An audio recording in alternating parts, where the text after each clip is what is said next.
What up, it's Brandon here, welcome back. Today we're going to be comparing the them 908 to the Roces M12. Karson, to be clear, and the first ever release of the thems, not the .0. But yeah, in this video I hope to help you decide which skate to get. What I'm going to do is I'm going to go through the similarities between them, the differences, give you my thoughts on which one I prefer, and then recommend which one you should get. Before we get into it though, just a quick background on me. I got the thems the day they came out, and I was skating them for maybe just over 4 months, right up until I got me the Karson M12, and yeah, I've been skating that ever since, which has been about 2 months or so. So yeah, I've skated both skates. Anyway, that being said, let's jump into the similarities between these two skates. So both these skates fall into the same kind of market in aggressive skating. They're both low to mid-range aggressive skate, almost at an entry level. They're very basic and low-tech skates, both hard boot. They both have frames that mount to the sole plates instead of directly to the boot. They both have metal buckles, and it's about as far as the similarities go. Doesn't seem like much when I list it out like that. But anyway, there's actually a decent amount of differences between them, so let's jump into the differences. I'm going to start off with the overall feel of the skates. I find the thems are more of a softer boot than the M12s. They feel a lot flexier. Getting a lot of flex in the cuff and the ankle, so that's a difference there between the feel of them. The lacing system on the them is very, very good. If you tighten it up, you can counter the flex of the skate. And in the Roces, if you tighten the laces up, you ain't going to feel any difference, so that's a difference there.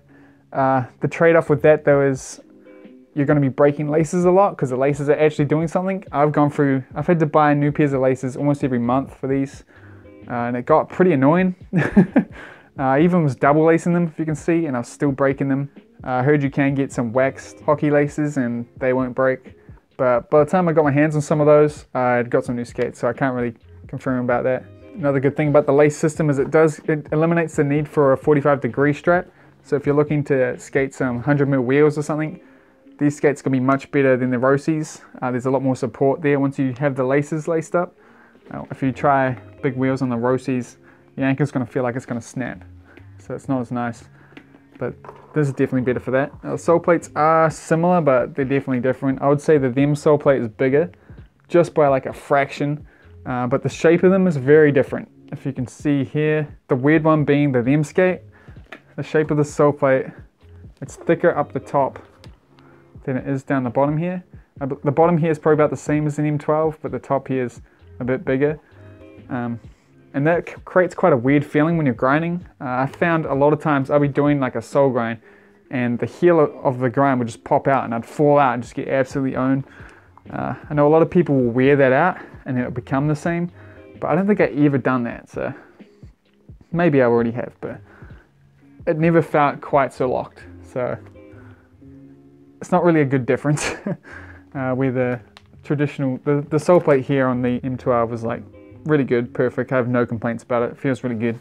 Locks in super good compared to the them. Both skates have metal buckles, but they are very different. Roces having the better one, if you ask me. It has the memory buckle. If you don't know how the memory buckle works, you essentially always have your skate set up in the exact same amount of tightness because you're never adjusting it. You just attach it back through there. And while the them's buckle was good, because it's metal, most skates don't have metal buckles. It is just the normal, generic, simple buckle. There's a difference in the fit and comfort of the boot. Infamously, the Roces are quite a narrow skate that a lot of people just can't fit. And I can confirm this, I do have foot pain in this. And I didn't have foot pain after the first day of skating thems. So this skate is a much more safer bet for any odd person buying skate, you know. You don't have to have a certain style foot, I think you'll be fine. You actually be able to fit the skate, which is a good pro, and it's relatively comfy. But I think the trade-off you get there is that the skate becomes a bit less attached to your foot if there's a little bit more extra room on the sides, you know, so you kind of lose a bit of control there unless you do have quite a wide foot. Another difference, if this is important to you, the them skate comes with a removable cuff, so if you wanted to change the color of the cuff, you can, even though you probably struggle to find a cuff that you can buy by itself, but you know, the option's there. And there on the Roces you can't, it's riveted on, it's not coming off unless you break it. The trade-off with having the removable ones is I've almost lost these quite a few times. They come loose very easily. I think there's a lot of strain on that bolt because it's quite a flexy skate.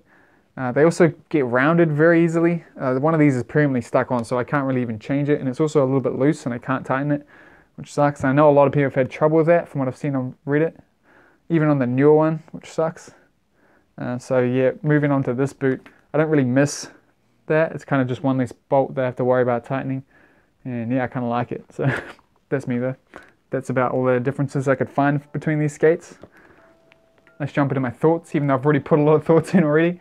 You probably already can tell which one I prefer, but I'll talk about it a bit more. So I got the M908 the day it came out, and I was super hyped. I came from skating the shifts, which I skated without the bolts, and they were a very loose, twisty, horrible feeling skate. So these felt absolutely amazing after that. They felt more responsive than that.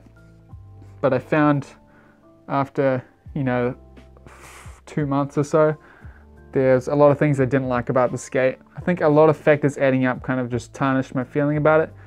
The laces breaking all the time was definitely one.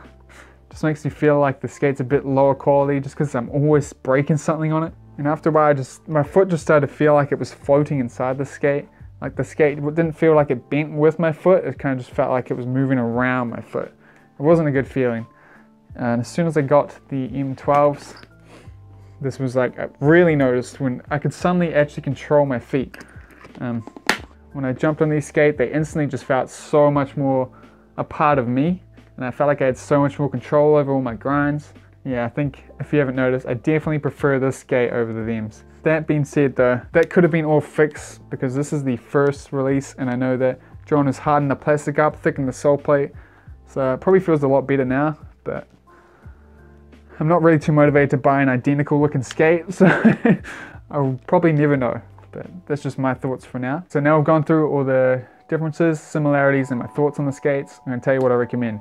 Now I know you already probably think I'm going to recommend the M12, but before I recommend the M12, I'm just going to say, if you have the money, trying a pair of the M908s is a good idea, because not only will you get to try skate the skate, you know your money is going to a good place because John is running them super well. Pro skaters are getting paid properly because of them, and yeah, it's just a good company to get behind. The M908 and the Roces M12 are both really good skates, but if you have a wider foot, or you're looking to do some big wheel blading, or you just want to support a skater-owned brand or John Julio, then I think them skates are for you. But if you don't have a wide foot and you're looking to do more just aggressive style rollerblading, or you're looking for a more durable skate, then I think the M12 is for you. I personally prefer the M12 just from my experience so far. So that's going to do it for this video. I hope that helped you in some way. I feel like I kind of didn't really make a point, but I don't know. Let me know if you understood me here, because I'm kind of lost. But yeah, anyway, thanks so much for watching, guys. Huge shout out to my patrons, Deb, Dennis, Fabian, Flowey, Freaky Geeks Podcast, and Mike. Whew, it's getting really hard to say. You guys are amazing, and I'll see you guys on Wednesday with a B-roll. I hope the weather's been kind of sketch, but yeah, shout out to Emo as well.